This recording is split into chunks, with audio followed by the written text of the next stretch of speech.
오늘 본문 말씀이면서 2월 달력에 보시면 이번 달 암송 구절로 나와 있는 말씀, 오늘 함께 읽은 말씀입니다.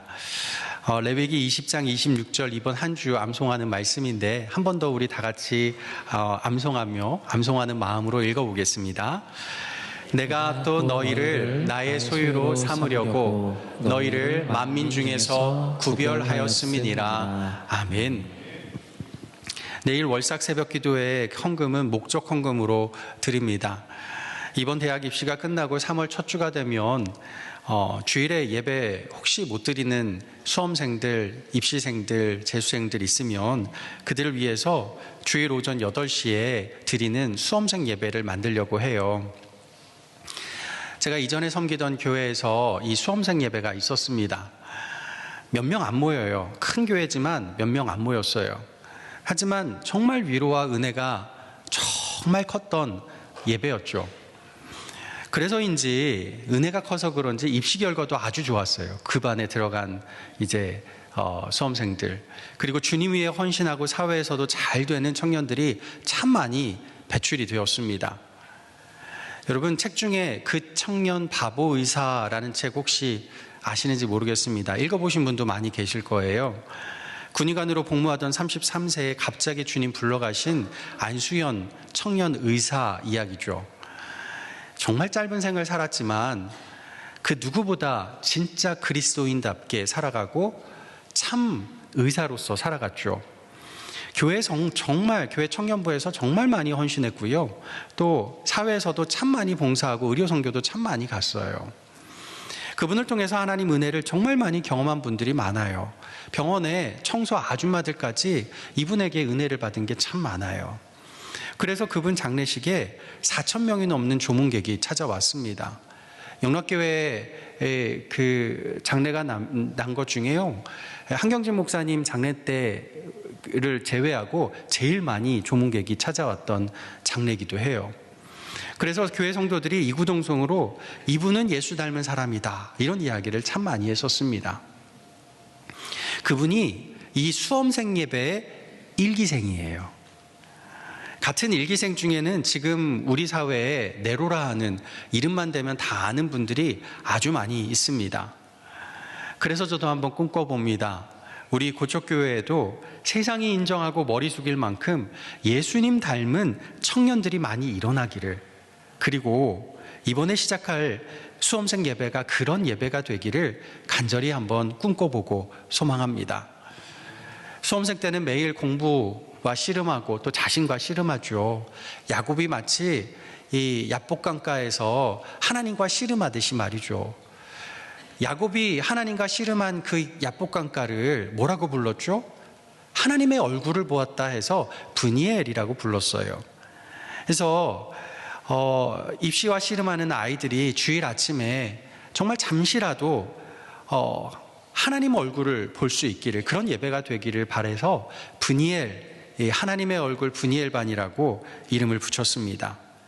브니엘로 모이는 학생들 아침 간식이라도 챙겨 먹을 수 있도록 내일 월삭 때 드리는 헌금은 전액 브니엘 이 수험생 예배를 위해서 사용하게 될 것입니다.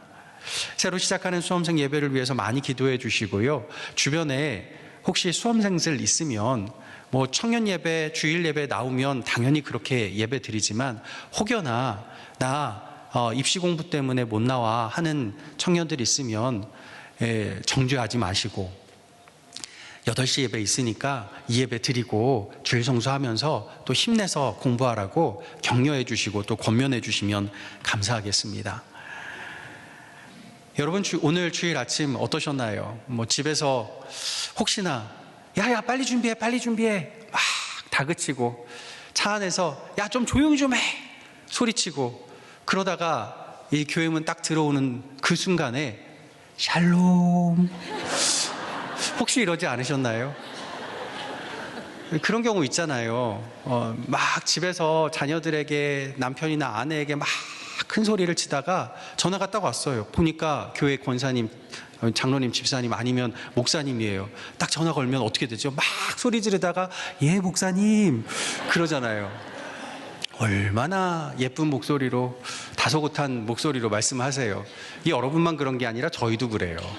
목사들도요, 집에서 막 저도 목사들이 아니고 제가 막 아이들한테 소리치다가도 여러분 전화가 딱 오면 예, 안녕하세요. 그러죠. 이게 참 거룩하게 사는 게 참 어려워요. 그런데요, 성경의 거룩은 단지 교회 문 열고 들어와서 간드러지는 목소리로 샬롬 인사하는 것만이 아닙니다. 교회에서 손들어 찬양하고 손 모아서 기도하는 그것만도 아니에요. 교회에서도 세상에서도 똑같이 거룩한 삶을 사는 게 그게 거룩이에요. 이런 거룩을 다룬 책이 레위기입니다. 레위기는 애굽의 노예였던 이스라엘 백성이 출애굽하고 나서 이제 어떻게 살아가야 될 것인가, 이걸 가르쳐주는 책이에요. 전에는 세상 노예였으니까 세상 노예처럼 살아도 누가 뭐라고 안 해요. 근데 이제는 달라졌죠. 이제는 출애굽해서 하나님의 소유가 되었어요. 노예가 아니에요. 그러니 하나님의 소유답게 살라 하는 게 레위기입니다. 그리고 그게 거룩이에요. 레위기에서 가르쳐주는 거룩이 무엇일까? 오늘 본문 앞장인 레위기 19장에 아주 명확하게 나와 있습니다. 거룩이 뭘까요? 레위기 19장 9절에서 10절 말씀 우리 자막 보면서 같이 읽어볼게요. 너희가 너희의 땅에서 곡식을 거둘 때에 너희 밭 모퉁이까지 다 거두지 말고 가난한 사람과 거류민을 위하여 버려두라. 나는 너희의 하나님 여호와니라. 아멘. 거룩이 뭐냐? 우리가 밭을 갈다가 밭 모퉁이는 남겨놓으라는 거예요. 거기 내가 추수하지 말고 남겨놓으라고. 주변의 이웃들, 가난한 이들 지나가다가 그거 따먹을 수 있게. 얼마 전에 그런 이야기를 들은 적이 있어요. 어느 분이 사업이 망했는데 자녀가 딸이 대학에 들어가야 되는데 이 입학금이 모자란 거예요. 그래서 어떻게 하겠어요? 당장 급하니까 친한 친구한테 갔다고 해요. 자존심 구겨서 자존심 다 참고서 내가 너무 지금 급해서 100만 원만 빌려달라. 나중에 꼭 갚겠다. 했더니 이 친구가 단박에 거절하는 거예요. 난 너한테 못 빌려줘 하면서 단박에 거절하죠. 자존심도 상한 데다 마음이 상했는데 돌아오려고 하니까 친구가 잠깐만 기다리래요. 그러더니 들어가서 조금 있다가 나와요. 그러고는 봉투를 하나 건네면서 너 딸 입학 축하해 하면서 축하금이라고 건네주는 거예요. 100만 원을. 갚으라는 말이 아닌 거죠. 축하금으로. 이게 거룩이라는 거예요. 내가 가진 것에서 한 모퉁이 떼어다가 내 이웃들, 가난한 이들 먹을 수 있도록 해주는 거, 그게 거룩이란 거예요. 또 레위기 19장 18절 말씀 이렇게 말합니다. 우리 같이 읽어보겠습니다. 원수를 갚지 말며 동포를 원망하지 말며 내 이웃 사랑하기를 내 자신과 같이 사랑하라. 나는 여호와이니라. 아멘. 무슨 말인가요? 원수를 갚으면요 통쾌하죠. 하지만 나는 부정한 사람이 된다는 거예요. 동포를 원망하면 기분 좋죠. 하지만 내 동포, 내 믿음의 형제 자매를 원망하는 그 순간 내가 부정한 사람이 되는 거예요. 이웃을 사랑하고 싶지 않죠. 그런데 이웃을 사랑하지 않는 그 순간 내가 부정해지는 거예요. 이게 우리가 살아내야 하는 거룩입니다. 원수를 갚지 않고 동포를 원망하지 않고 이웃을 내 자신과 같이 사랑하는 일. 숨이 턱 막히죠. 샬롬 하는 것만 해도 이게 오글거리는데 이거 어떻게 살라는 거예요? 난 도저히 그렇게 못 살겠는데 하다 보면요 이런 질문이 나와요. 마음속에. 야, 나는 정말 거룩한 사람일까? 아니, 거룩해질 수는 있을까? 이런 질문이 끊임없이 이어지다 보면 이런 신앙의 질문까지 도착하게 됩니다. 그리스도인은 세상에서도 거룩해질 수 있을까? 세상에서도 거룩하게 살 수 있는 것 맞나? 이런 질문이 옵니다. 성경은 뭐라고 답할까요? 그럼 세상에서도 거룩하게 살 수 있어. 성경은 그렇게 답해요.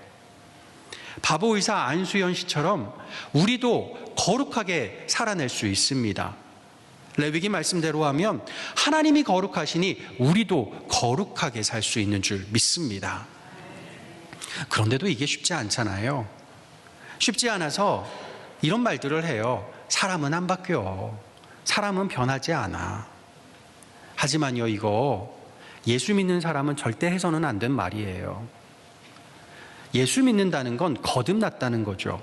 거듭났다는 건 과거와 절연된 삶, 변화된 삶, 옛날 옷 벗고 새로운 피조물로 갈아입는 삶입니다.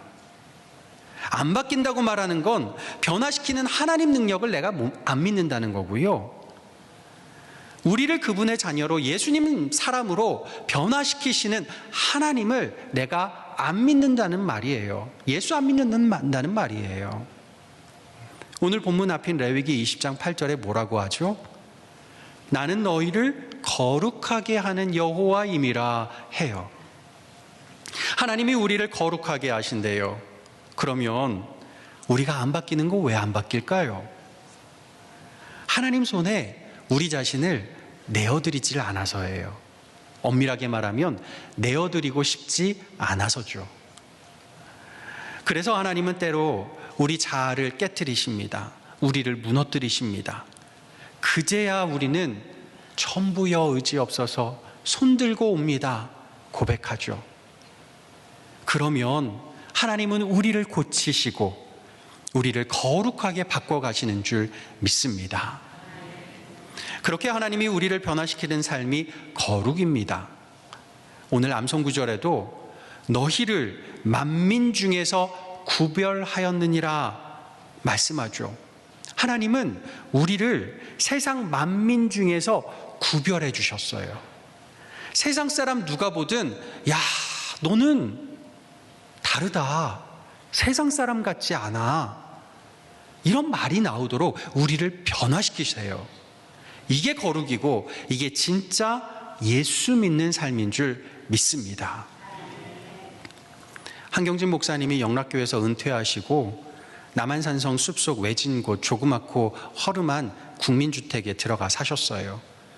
마지막 돌아가시기 전 몸이 이제 거동이 안 되셔서 그때 이제 한 1년 정도는 교회 이제 사택으로 들어오셨지만 그때까지 수십 년 동안 그 작은 국민주택에서 숲속에서 사셨습니다. 외따로 사셨죠. 아들 목사님은 혹여라도 교회와 뭔가 연결되는 걸 방지하려고 뭐 세습 문제도 걸리지 않고 교회가 돕는 이런 것도 하지 않도록 미리부터 멀리 미국으로 아무 도움 없이 그냥 보내버렸어요. 그리고 본인도 후임자에게 부담되지 않도록 남한산성으로 들어가신 거죠. 하루는 목사님 편찮으시다는 소식을 듣고 교회 유명 이제 교계 목사님들이 여러 교계 목사님들이 찾아오셨어요. 그리고 물었죠. 목사님, 모처럼 교계 중진들이 한자리에 모였는데 좋은 말씀 한마디 해주세요. 잔뜩 기대했죠. 그때 목사님이 하신 유명한 말이 있지 않습니까? 목사님들, 예수 잘 믿으세요.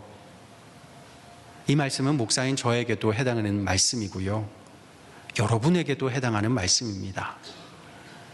여러분 이왕 예수 믿을 거 예수 잘 믿으시길 바랍니다.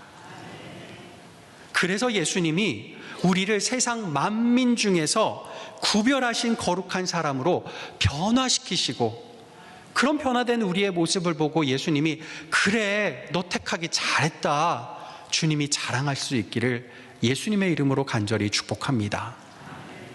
이를 위해서 우리가 알아야 할 세 가지가 오늘 본문에 나와요.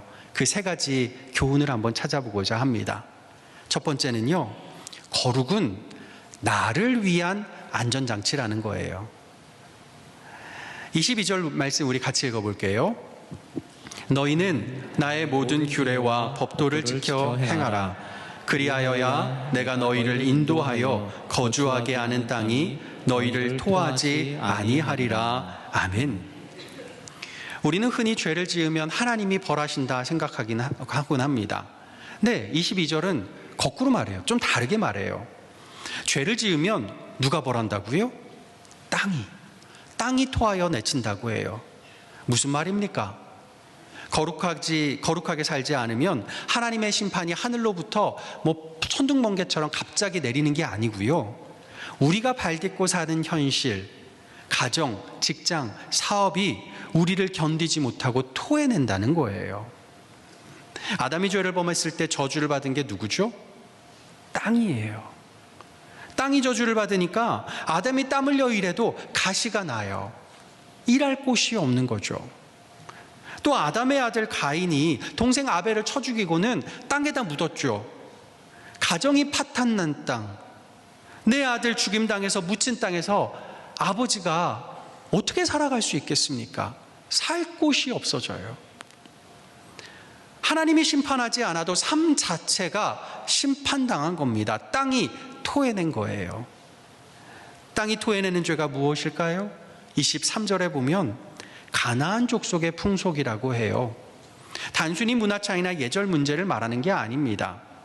오늘 본문 마지막 절 27절에 보면 접신하거나 박수무당이 되거든 이란 말이 나오는데, 접신한다, 다시 말해 내 영혼을 귀신한테 팔아넘겼다. 사단마귀에게 내가 성공하기 위해서, 내가 이 땅의 쾌락을 누리기 위해서, 내가 이 땅에 권력을 가지기 위해서 내 영혼을 세상에 사단에 팔아넘긴 사람들, 그게 가나안 족속의 풍속이에요.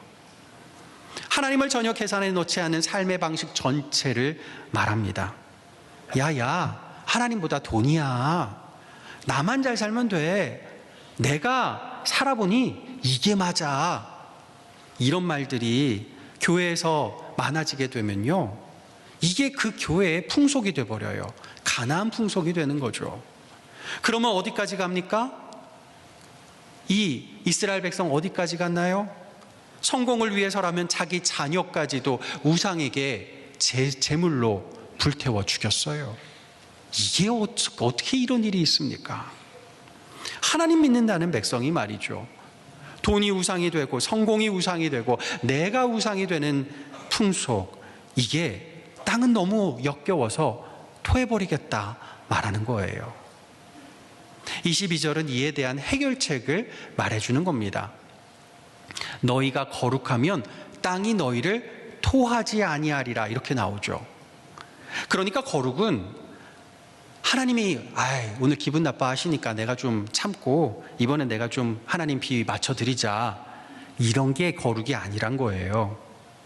거룩은 땅이 나를 계속 품을 수 있도록 땅을 안전하게 하는 안전장치라는 거죠. 세상 풍습을 거부하고 거룩하게 살면 내가 손해날 것 같죠? 아니란 거예요. 하나님 비위 맞춰드리려고 내가 쓴웃음 지으면서 샬롬 한다는 거죠? 아니라는 거예요. 거룩은 철저히 나를 위한 거예요. 내가 사는 땅, 내가 사랑하는 가정, 내가 속한 교회를, 내가 땀 흘리는 일터를 지키는 일, 그게 무엇이냐? 거룩이란 거예요. 내가 가난한 이들 돌보고 원수를 갚지 않고 이웃을 사랑하는 것, 그게 나와 내 가정을 지켜내는 일이라는 말입니다. 요즘 사람들 자기 몸 건강 위해서면 뭐든 다 하잖아요. 거룩이야말로 우리 자신을 위한 일이에요. 우리 일상을 지키는 안전장치입니다. 그러니 매일 운동하는 만큼 거룩을 운동하고, 매일 좋은 음식 먹는 만큼 거룩을 찾아 먹고, 매일 영양제 챙겨 먹는 만큼 거룩을 챙겨 먹어야 합니다. 여러분 자신을 위해, 다른 누구도 아닌 여러분 자신을 위해서 예수 잘 믿으시길 바랍니다. 여러분 가정을 위해서 거룩하시길 바랍니다.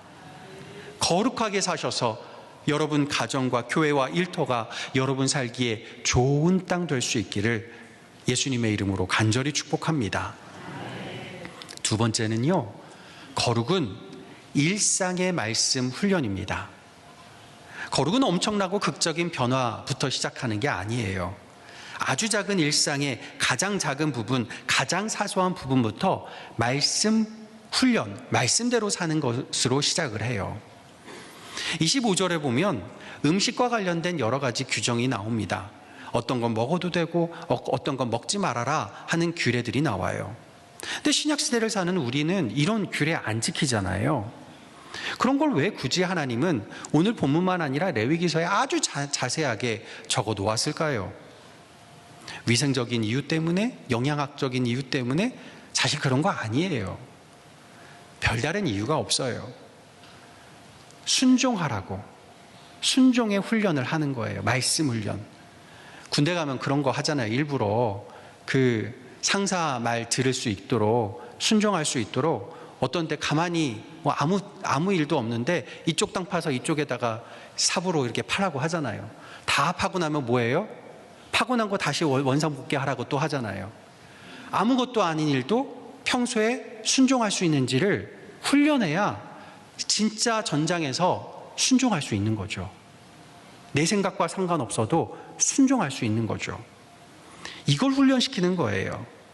광야에서는 하늘 만나 급식만 먹었어요. 그때는 이거저거 생각할 게 없는데 가나안 땅에 들어가면 먹는 선택지가 많아져요. 뭘 먹을까 하루 3번씩 고민하게 되죠. 그때마다 하나님 말씀에 이건 정한 음식일까 부정한 음식일까 하나님 말씀을 떠올리는 거죠. 이거 훈련하는 거예요. 이 훈련 전에는 나의 일상의 선택 기준이 내가 좋아하는 것이냐 아니냐였죠. 근데 이제는 기준이 하나님 말씀대로냐 아니냐가 되는 거예요. 거룩은 큰 일부터가 아니라 일상의 말씀 훈련부터입니다. 가장 작은 일상, 먹는 것, 마시는 것부터 말씀 훈련을 하다 보면요, 거룩이 몸에 체화가 돼요. 그러면 세상에 나가서도 그 어떤 상황에도 말씀대로 살아가는 거룩한 삶을 살게 될 줄 믿습니다.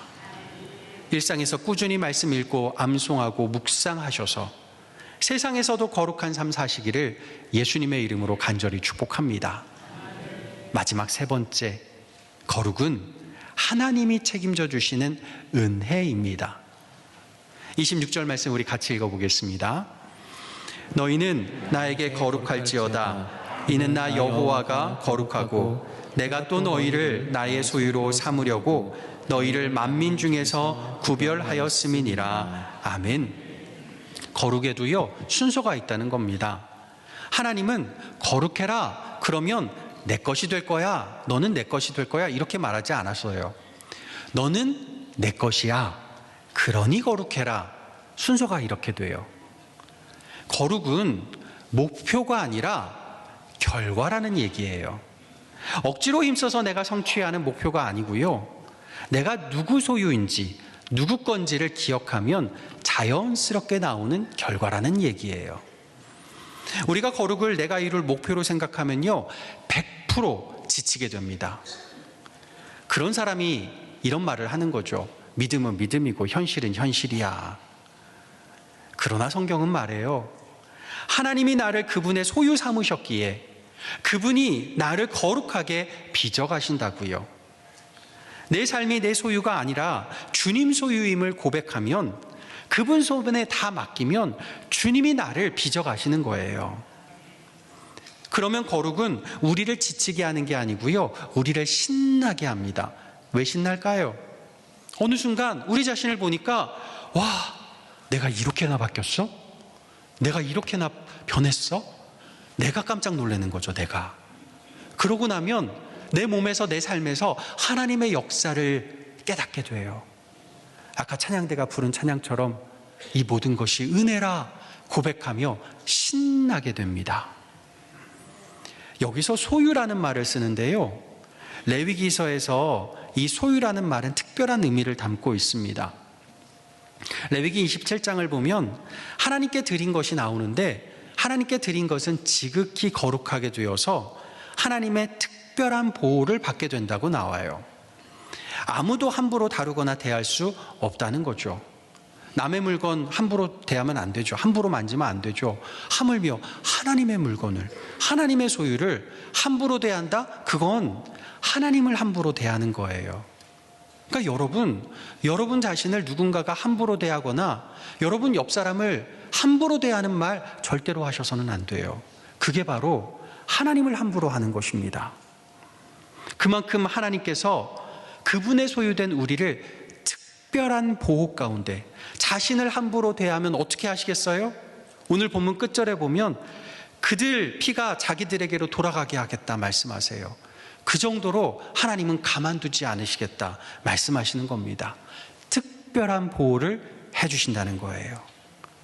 너는 나의 소유다. 이 말은 그러니 나를 위해 열심히 일해라 채찍질하는 게 아닙니다.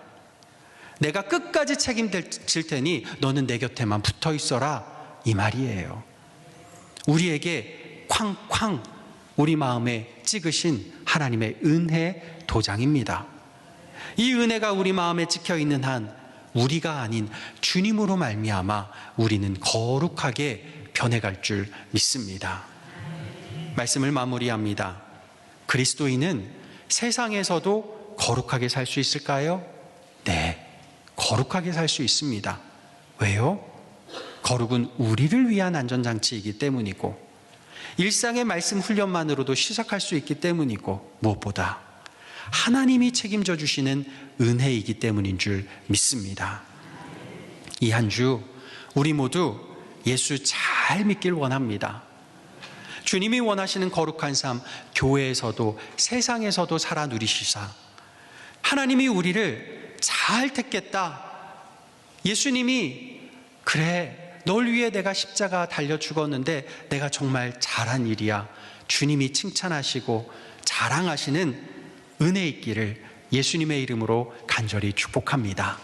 기도하겠습니다. 아버지 하나님, 우리를 거룩하게 빚어가시는 주님, 우리를 주님의 소유 삼으신 주님 감사합니다. 우리 하나님의 소유답게 살아가게 도와주시고 거룩한 삶, 매일매일 변화된 삶 살아가게 도와주시옵소서. 예수 그리스도의 이름으로 기도하옵나이다. 아멘.